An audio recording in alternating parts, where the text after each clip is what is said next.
सवाल करते हैं और जानने की कोशिश करते हैं कि कोई ऐसी चीज़ जो उसकी मिसाल हो, कोई ऐसी चीज़ जो उसकी सिफ़त हो, जो उसने बनाई हो, तो हम उस चीज़ का मुशाहिदा करते हैं। जैसे कि मिसाल के तौर पर कोई मोबाइल है, तो आप देखें कि कोई भी कंपनी है, जैसे आईफ़ोन है, तो आप आईफ़ोन को इस्तेमाल करते हैं और ये जानते हैं कि ये बहुत अच्छा मोबाइल है, तो यकीनन आप तारीफ़ कर रहे हैं उस शख्स की जो इसको बनाने वाला है। अगर कोई चीज़ नाक़िस है, अच्छी नहीं है, तो यकीनन आप कहते हैं कि ये चीज़ कारआमद नहीं है, फ़ायदेमंद नहीं है, तो आप असल में उसकी नाकारी और नाकामी ज़ाहिर कर रहे हैं जो इसके बनाने वाला है। हम खुदा को जानना चाहते हैं, हम खुदा तक पहुंचना चाहते हैं, लेकिन हम ये नहीं समझ पा रहे कि हम खुदा तक कैसे पहुँचें। तो याद रखें कि खुदा ने इंसान अपना एक शाहकार बनाया है,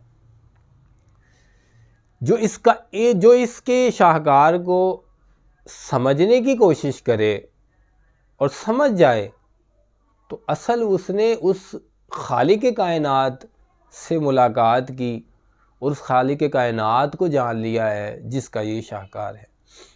लेकिन अजीब बात यह है कि अल्लाह रब्बुल इज़्ज़त ने बनाया एक इंसान, लेकिन उसकी सिफ़ात बेशुमार। कहीं पे इंसान आपको बड़ा ज़हीन नज़र आएगा, कहीं पे इंसान आपको कुंद ज़हन नज़र आएगा, कहीं पे इंसान आपको बड़ा नेक और अच्छा और अखलाक में आला नज़र आएगा, कहीं आपको इंसान शैतान के रूप में नज़र आएगा, बुराइयां करता हुआ नज़र आएगा, कहीं पे इंसान डूबता हुआ नज़र आएगा, कहीं पे इंसान बचाता हुआ नज़र आएगा, कहीं पे इंसान ना हक किसी का हक खाता हुआ नज़र आएगा, कहीं पे इंसान को हक देता हुआ नज़र आएगा। तो ये सारी की सारी बेसिकली एक इंसान की तमाम वो सिफ़ात हैं जो इंसान को जानने के लिए आपकी मदद करती हैं।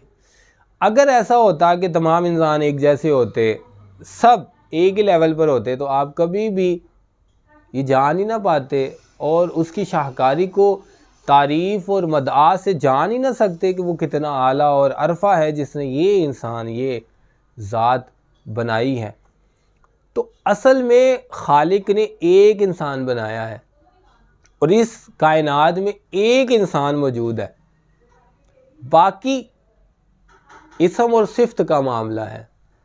बज़ाहिर इस दुनिया की अब तक की जो करंट आबादी है वो तकरीबन 8 बिलियन लोग मौजूद हैं इस दुनिया में। एक रेशो के मुताबिक इस दुनिया में 8 बिलियन लोग मौजूद हैं, लेकिन मैं आपको ये बताने की कोशिश कर रहा हूँ कि इस दुनिया में एक इंसान है, बाकी सब उसकी सिफ़ात है। तो किसी भी इंसान को जब आप समझ रहे हैं ना, तो आप उसकी सिफ़त से समझ रहे हैं, उसकी ज़ात से आप नहीं उसको समझ पा रहे। क्यों? क्योंकि ज़ात मरकज़ है तमाम सिफ़ात का।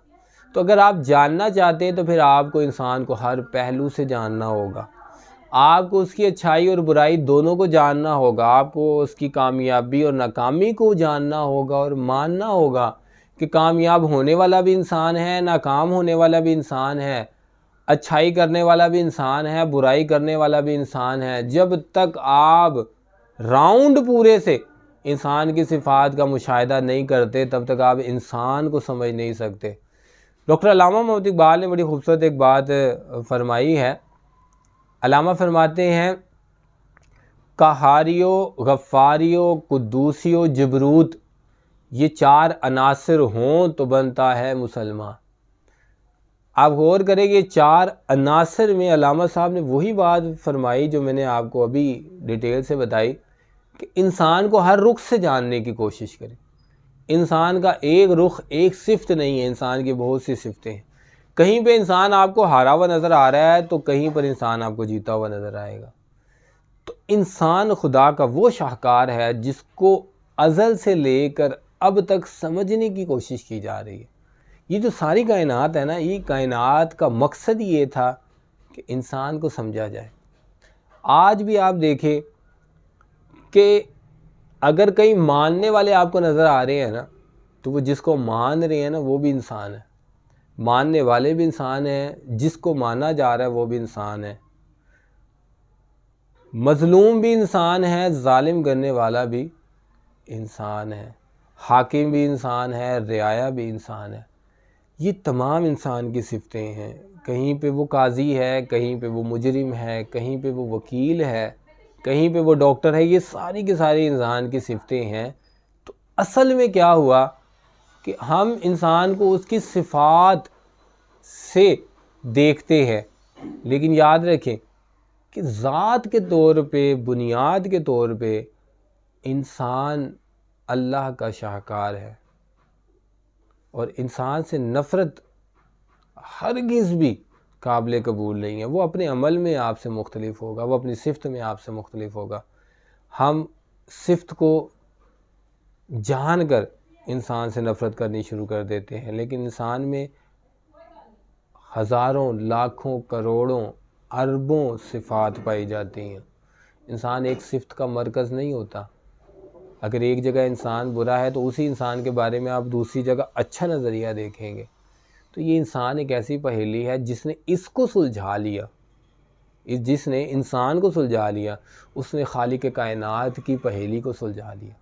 जिसने इंसान से मुलाकात कर ली, इंसान की शनाख्त कर ली, इंसान का इरफान हासिल कर लिया, उसने असल में खुदा का इरफान हासिल कर लिया।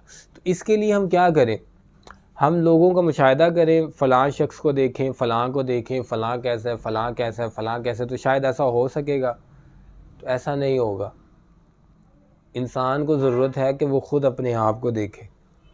इंसान को ज़रूरत है कि वो उस अपने अंदर देखे कि उसके अंदर किस तरह के मामलात, किस तरह की सिफ़ात, किस तरह के अमल पाए जाते हैं। तो अपने आप को समझने की जितनी आप कोशिश करेंगे ना, आपको बाकी सारी चीज़ें, बाकी इंसानों की सिफ़ात और मामलात समझ आना शुरू